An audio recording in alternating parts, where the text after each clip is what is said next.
Hello, I'm Chanel, and today we're looking at Gemini season decks. So I've just done Western astrology for these dates, which are May 21st and June 20th. The symbol for Gemini is the twins. So this is based on the Greek mythology of Castor and Pollux, and it can tend to mean that Geminis are chameleons. The planet is Mercury. Mercury is the planet of the mind, thinking, and communication. It's in the third house. So the third house is also the house of communication and sharing. Basically, Geminis have the gift of the gab. It's an air sign, which is once again the thinkers and the ideators in the world.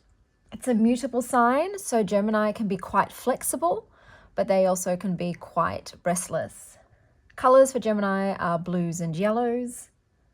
Their tarot card is the Lovers, so I see this as one of duality, but also of considering their many options. They like to think about all of the choices that they can make and which one is best for them.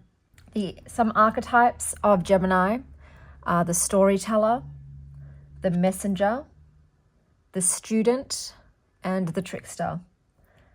Their keyword or key phrase is I think. And a song to encapsulate Gemini, I'm going to choose one from one of my mother's favorite artists. When I was young, my mum used to listen to Madonna all the time. She used to love Madonna. We used to watch all of her concerts and her other videos. And I'm going to choose the song Express Yourself because Geminis are very good at expressing themselves. So let's take a look at some decks. So as usual, I'm going to start with a deck that I don't have that I think encapsulates some qualities of Gemini, and I'm starting with the Tarot of Tales, which is a folk tale inspired deck. This is sort of going off the storyteller aspect of Geminis. This particular deck has 5 meanings told in 5 different ways. So once again, you've got a lot of options, a lot of ways of thinking about the card and seeing different perspectives to the messages. So you can find which corresponding passage most resonates with you. And basically the whole premise of this deck is to step inside your own personal story, one that brings you wisdom when you need it. And basically it allows you to tell your own story. But it's also got, because of the fairy tale aspect and the illustrations, it's got like a childlike nature to it too. And I feel like Geminis are quite youthful. My mother used to always joke to me that she should have been the child and I should have been the parent. So there's that carefree, childlike nature to this deck as well. All right, let's look at my other choices. So here we've got the Lucid Dreams Beginners Tarot. Mine's a bit beat up because I use this a lot. So these are the backs. This is an indie deck. It's got the gold foiling, beautiful matte gold edges. It's on a stunning matte linen cardstock, which is my favorite. I just love the way it feels, and it's got beautiful gold accents on the edge as well. The reason that I've picked this one is this one has an abundance of keywords, both upright and reversed. It's also got the astrological, planetary, and elemental symbols on it. So it has a lot of information, and I know that Geminis are learners by nature. They are the eternal students. They like to learn new things. They like to satisfy their curiosities and also sort of challenge their intellect or increase their intelligence. I find Geminis are also very articulate, and this is enough information on it that you don't even need to go to a guidebook. So it's telling everything right up front, and it's very concise, which is why I decided to choose it as one of the decks. And this is the Lucid Dreams Beginners Tarot. Okay, so next up in this very colorful, bright bag is the Tarot of Oneness. So these are the beautiful rainbow back. It's got a gorgeous peach matte edging, and it's on a really lovely matte cardstock. So this one I have chosen because it does have a storytelling-esque like quality to it. A lot of the cards are pictured in a way that it seems to be coming from your perspective, which is really great for, I always forget the word for this, when you go into the card. I don't know if it's going to come to me, but if I remember it later in editing, I'll put it there. But basically it allows you to sort of go into the image of the card and actually be in the card and its energies. And it just gives you a bit even more in-depth experience of the card. I find once again this is one that has a childlike aspect to it too. It is playful, and I think Geminis are playful. It's also, for me, an energetic deck, so it's got a great amount of energy. It is super generous with its amount of color, and I think Geminis are generous in general. There's also just a sort of charming quality to the deck as well. I find it wins over quite a lot of people that look at it, and Geminis are great at doing that. And it's quite imaginative. Every card is almost its own little world. Oh, look at that. This is fantastic. I find that's from the Gentle Chaos Pocket Deck. That's great. That was a wonderful find. But what was I saying? Something about imaginative. Yes, I think it is quite imaginative. It's very stimulating for the mind because every card is a little bit different from the one before it. There's almost like an animated quality to it. And I think Geminis are animated in the way that they express themselves as well. So this is the Tarot of Oneness. Okay, here in this little itty bitty bag, I have the 78 Tarot Pocket Edition. I edged mine in multiple colors, and that is not an allusion to Geminis having multiple personalities. I know people like to say that, but I prefer to think of it as multi-layered. Geminis are multi-layered, and it's that chameleon aspect that comes in. They are very also adaptable because of that mutable quality. So I feel like they can be changelings in that way. And this deck sort of epitomizes that because it is a multi-artist deck. So there is a lot of variety in this deck. I think also Geminis like that. They don't really like routines. They have that kind of spontaneous nature about them. So I feel like they appreciate the unpredictability of a multi-artist deck like this one. So this is an indie deck, and it obviously does come in a regular size. I chose the mini. But once again, this one's also mostly animals, and it's got that almost cartoon-like quality to it as well, which brings out that inner child aspect too. But it's got that originality to it with all of these being one-off pieces by these artists. And I think that Geminis are also quite original in their character. So this is the 78 Tarot. Okay, and for my last choice for a tarot deck, we have the Ephemere Tarot. So this is an indie deck. I'll put that aside. These are the backs, which are stunning. They've got gold foiling and rings of a tree showing the many years of wisdom and growth. This one has multiple lovers cards, and as I said previously, the Gemini tarot card is the lovers card. So you've got many choices in regards to the card. They all have different meanings, and it's recommended. Well, I can't speak today, even though I'm doing the Gemini one. It's recommended that you keep all of the counterpoint cards in the deck because of their alternate meanings. So this deck also has a lot of mythology and history woven into it. So all of these backgrounds have meaning. They are tied to something, mostly, like I said, from human history. So this is a fantastic deck to learn from. See, it says, like for instance here with Obscurio, it says in gold that they are talismans of Chinese and Japanese Buddhism named Fulu, and they vary in purpose, yada, yada, yada. So this one is an excellent study deck. It would, I think, satisfy Gemini's need to learn new things, to increase their knowledge, as well as their love of stories. I think Geminis are probably avid book readers. The write-up of the guidebook is quite articulate, and I think Geminis are fantastic. Oh, these are upside down. Once again, at expressing themselves verbally. I feel like this deck has a lot of confidence to it as well, and that Geminis are also quite confident, especially in their mental agility and prowess. So those are just some of the reasons that I chose the Ephemere Tarot for Gemini season. Okay, so now we are on to the Oracle portion of the deck. And here we have the Oracle of Shadows and Light. These are the backs of the deck. I edged mine in a gold.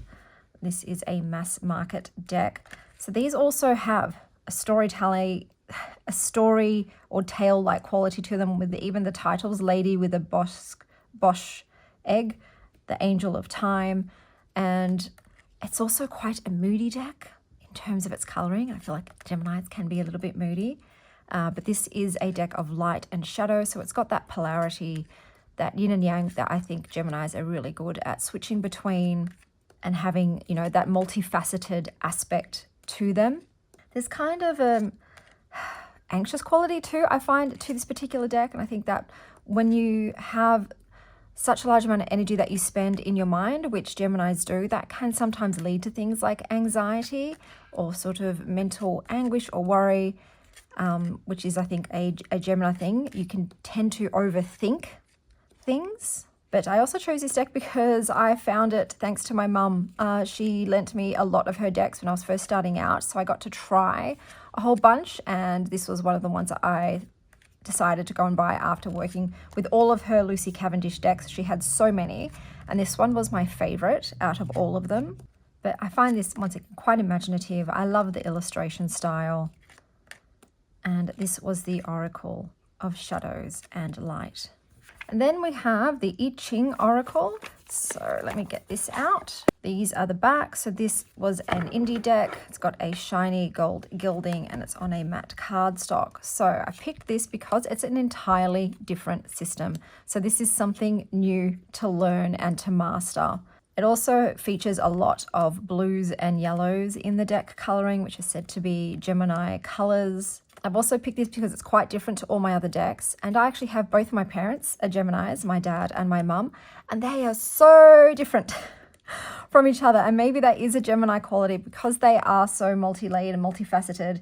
There's a variety of Geminis. They aren't so stereotypical. You know, no two Geminis are the same. This deck is also got quite a light and shadow aspect to it. This is definitely not a sunshiny deck. There are, well, this one's called Exhausting Nourishment. You've got quite a breadth of more positive and I guess what you would consider more negative cards in this particular one. So there's an unpredictableness to it in terms of what kind of reading you're going to get. I still don't know the I-Ching system completely. I just use these cards and the big, massive book, which is a beautiful book, which I think also Geminis would really appreciate, a quality hardcover lovely bound book. But this was my choice and it was the I-Ching Oracle. Okay, so next up we've got this deck and it is, I always forget the name of this one, Pass Around the Smile. So these are the backs. You've got the sun and moon with beautiful yellow. My mum's favorite color is actually orange, and I think then yellow. Her favorite flowers are yellow roses. This is a positive guidance deck.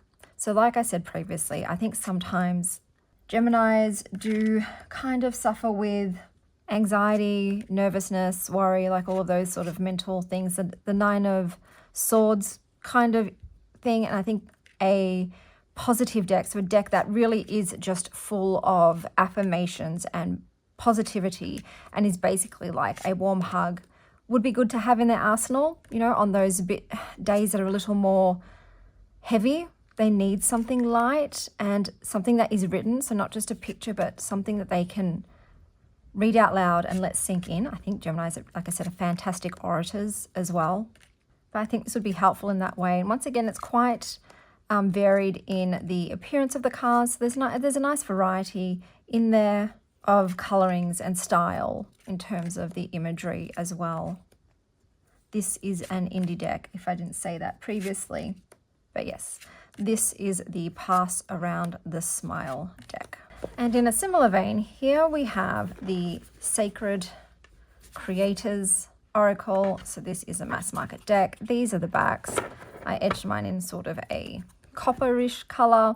So these have a phrase on the front, but the star of the show is the guidebook. So you have an essential meaning, a self-care meaning, phrases and in-depth descriptions and write-ups. So it's a bit more meaty, something for them to sink their teeth into.